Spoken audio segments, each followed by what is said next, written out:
Hello there. What is going on, everyone? I wanted to sit down and make a little video with you guys today and just do some live streaming and talk about Project Luminous. You probably have heard Project Luminous for quite a while, and it is basically finally revealed as of last night. It is a series of books, but potentially more. This doesn't necessarily mean this is the only thing, but it's potentially more, and it's going to deal with the High Republic timeline. So first off, right out the gate, this is basically going to be all new Star Wars stories, all completely separated from everything else, primarily in that it's going to be 200 years before Episode 1, even before the prequels. So, which kind of means there's a whole lot of stuff that we can infer based on that timeline. What we know right now is that it's like 5 books that are going to be coming out, and it's going to start with The Light of the Jedi by Charles Soule, and this is going to Jedi at this point are going to be more like Knights of the Round Table, kind of Arthurian, a lot more like medieval.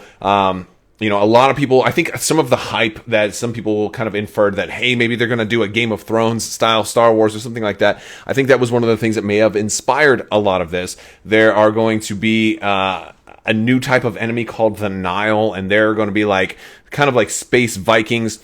Honestly, I think those pirates that you saw in Star Wars Resistance are kind of, like my best approximation off of what the Nile are likely going to be. The Nile will be using hyperspace in some kind of dangerous way, and that's all we really know. And to set the stage for this whole new storytelling era, which is going to be, Project Luminous, which is for the High Republic timeline or the High Republic saga or whatever they're going to call this, they're going to start off in a time of peace and prosperity, like the galaxy is in relative harmony, like everything is cool, and then there's going to be some type of catastrophe that happens that kind of sets the story in motion. Whether it's these bad guys showing up, whether it's these bad guys using hyperspace perhaps as a weapon, maybe it'll somehow be tied into, something like the way Holdo did, the Holdo maneuver in Episode 8. Maybe it'll be something like that. We don't exactly know, but there's going to be some type of bad thing that happens in this first book, The Light of the Jedi, and we're going to see multiple types of books for different audiences all start to kind of arise out of this timeline. There's some interesting things, though, that we can kind of infer from this. One thing is the lightsabers, right? This is obviously going to be focused heavily on Jedi and Force users, but there are also going to be, blasters, bounty hunters, all new characters, so it seems like it's going to feel like Star Wars in a lot of different ways, but at the same time, it also is going to be only books. So at least for right now.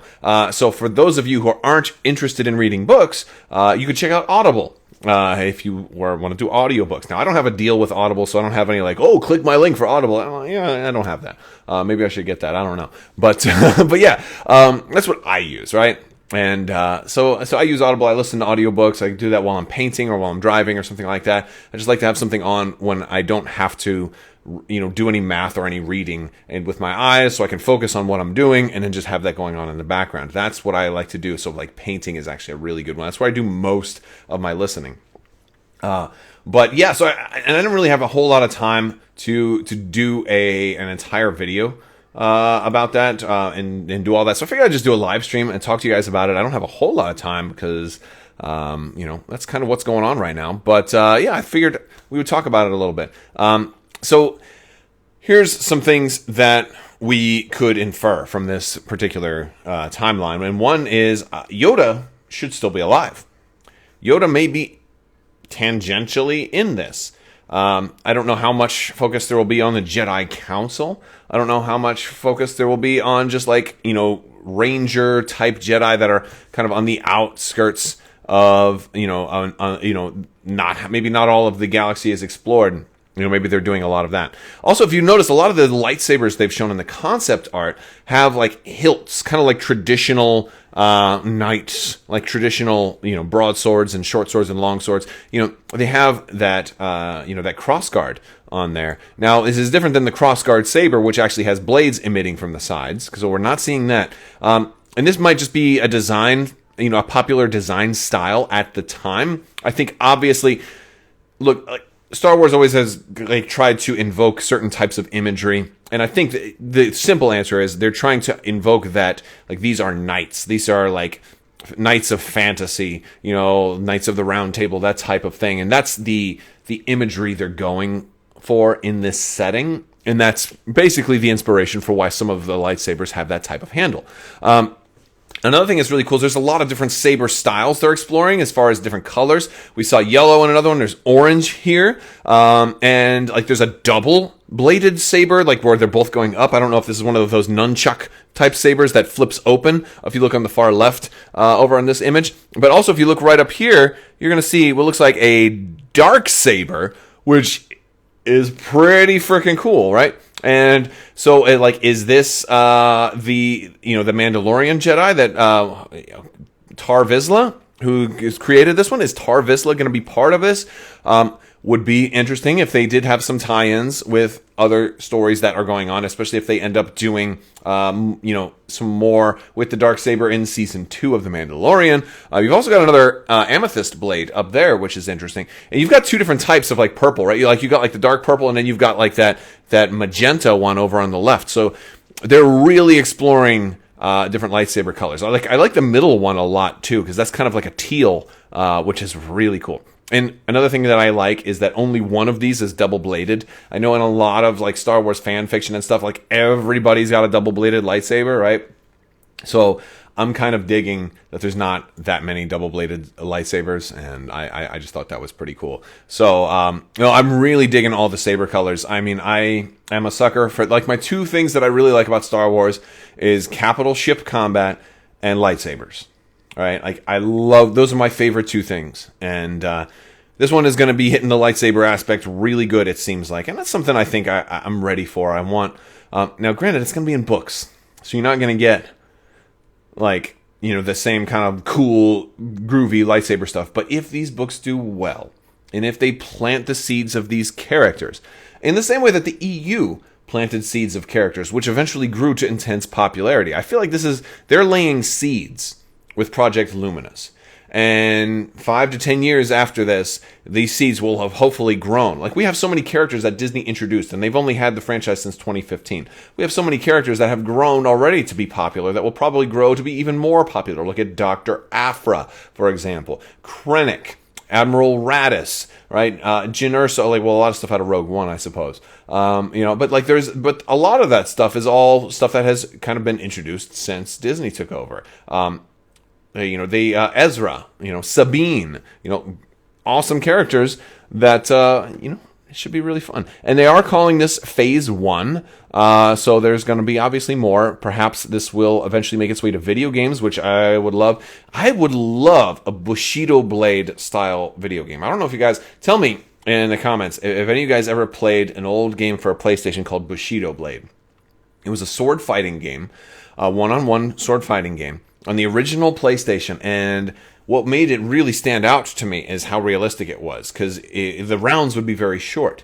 It wasn't like a normal Street Fighter 2 or Tekken style fighting game where, you've got a 60-second time or whatever. You kind of just move in, move back, move in, move back, and then you finally go in for that lunge, and if you connect, duel is over. If you actually, slice them, there were cases where you could slice somebody and it just wounds them and they're not totally dead yet. If you just hit their leg. But yeah, it was really realistic, and it was awesome. It was just a great, great game. Now, the graphics were not very good, so if you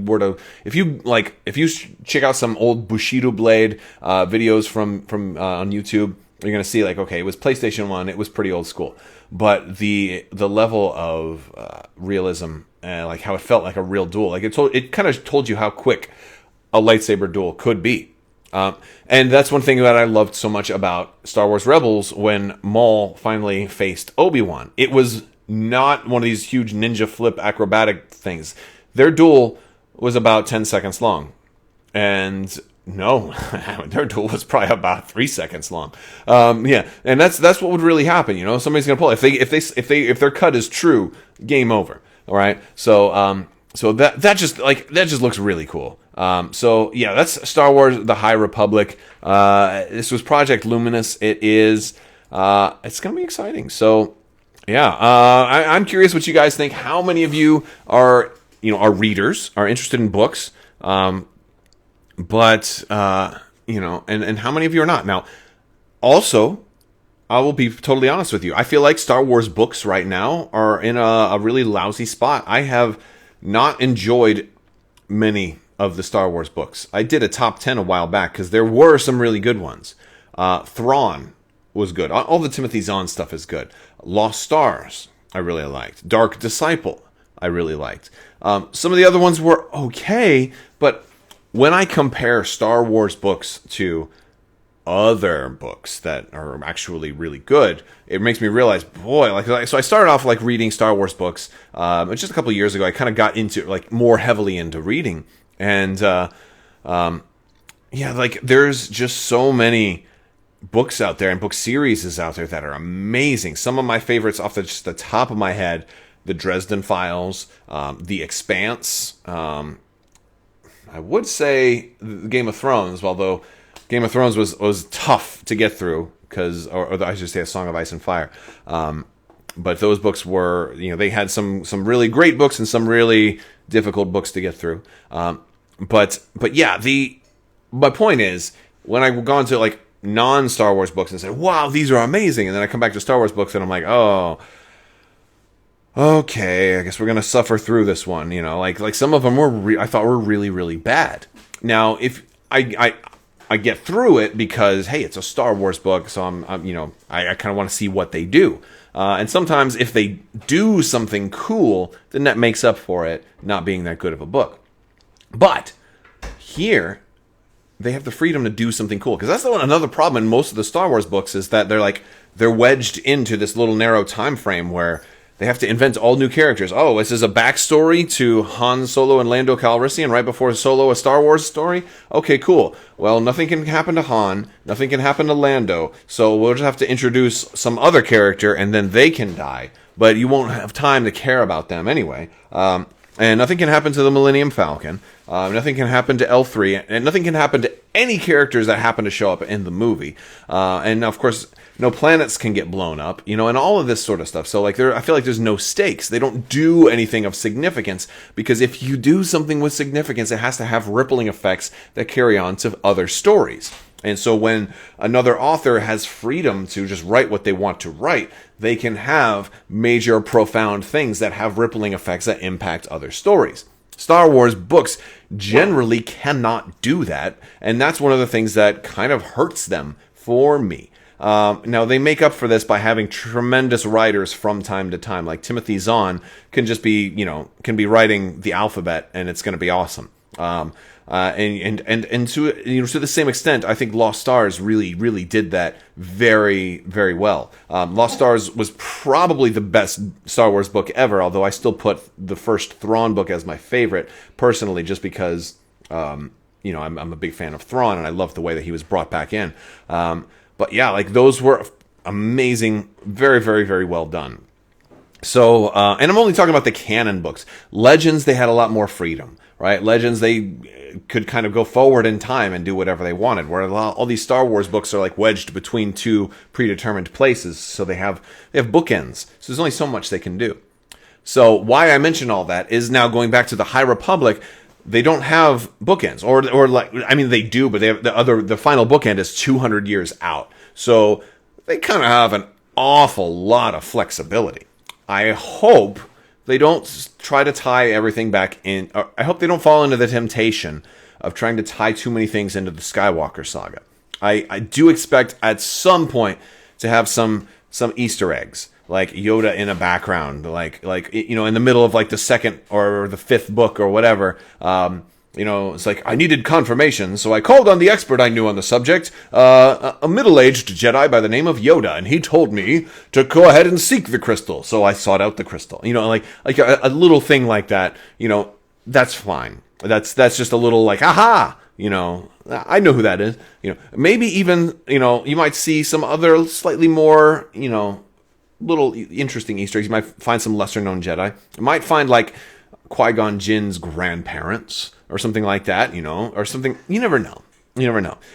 So like all of that stuff is kind of interesting, but I really don't want them to do a whole lot of that. I want like all new stuff. I would love it if it has no connection. I'd be fine if they don't show Yoda at all, right? And I wonder why they chose specifically 200 years before the High Republic. Now, one interesting thing, they've already connected the two anyway.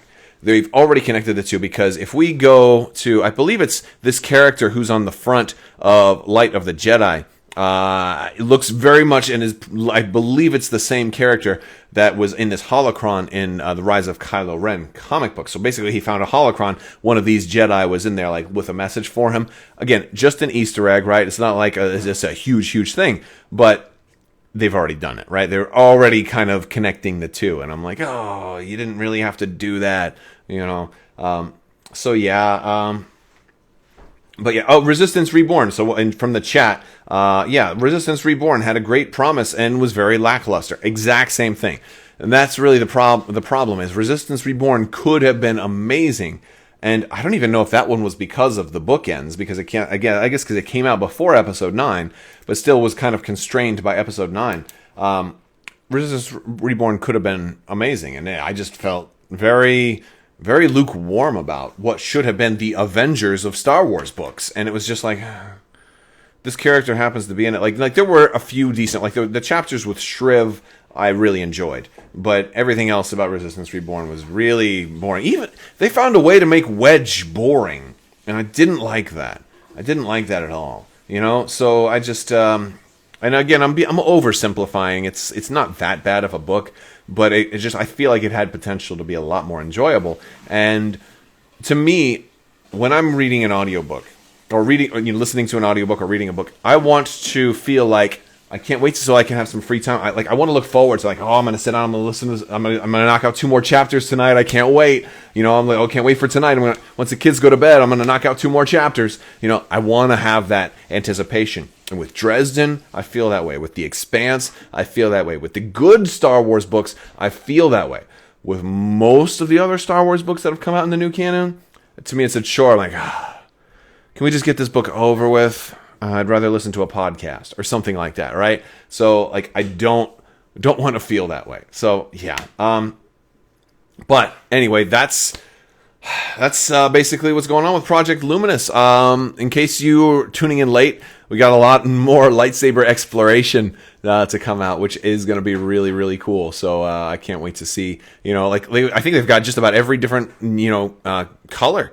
Like you've got like the dark purple, the magenta, the orange, and they showed a yellow earlier, a dark saber. The 2 right next to each other, kind of like, I think it's in the style of Rey's, the flip open one. Basically, I think it's closest we're going to see to lightsaber nunchucks, but I hope we can get lightsaber nunchucks before this thing is through. Well, that is about it, guys. Let's see. Do we got any questions from the chat before I close off? I just want to do a short one, kind of let you guys know what was new today. Aftermath. Yes, okay, so Aftermath did have the Nadiri Starhawk. So that was good. That was actually a really good part of Aftermath. I will give you credit for that. Do I have an Ultra Saber? No. All of the sabers I have are actually, I think, licensed through Disney. So I've got a bunch of the Star Wars Black Series. I've got, speaking of lightsabers too, they have the, I need to probably do a little preview of some of the new sabers that are coming out, because they announced Darth Revan for the Star Wars Black Series, which really looks cool. So that looks really, really fun. But no, I just have a couple of Black Series ones, and then I've got the Ahsoka sabers from Disney from the Galaxy's Edge, and then I have the Build Your Own saber. So those are the only sabers that I have. A lot of people like Lost Stars. Yeah, Lost Stars was great. Dark Disciple, the Thrawn, Lords of the Sith. I was not a fan of Lords of the Sith. Primarily, I mean, like, it had some cool things that happened, but for me, I was done from the premise. The whole premise of Lords of the Sith is Cham Syndulla is going to try to assassinate Vader and the Emperor during the early days of the Empire. And so like I'm like, okay, I wonder if he'll succeed. So I could not ever, as soon as like the first chapter and they explain what's happening, I'm like, well, there's no way he succeeds here. So I kind of mentally checked out. So I was already on cruise control at that point. So couldn't really enjoy the rest of the book because there was no tension in that story for me. Now, you want a tense book, check out The Martian, right? I love The Martian. Ready Player One.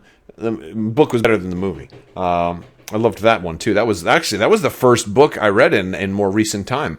So that was pretty fun. But yeah.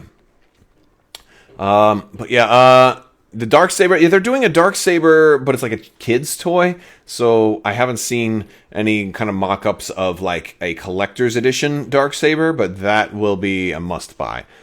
No doubt about it. I can't wait to see something like that. That'll be really cool.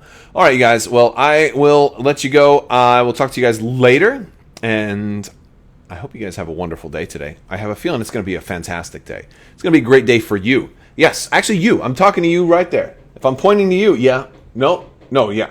No, not the guy behind you. You. Today's going to be a great day. It's going to be fantastic. Something great is going to happen to you today. I'm making it happen with my force powers. Come back tomorrow. Let me know what happened. Because it was going to be, I'm sure it was great. All right, guys, I'll talk to you later. I want to thank you and my patrons also. You guys are amazing, and I couldn't do this show without you, so I want to thank you all so much, and I will talk to you later. And as always, have a great day.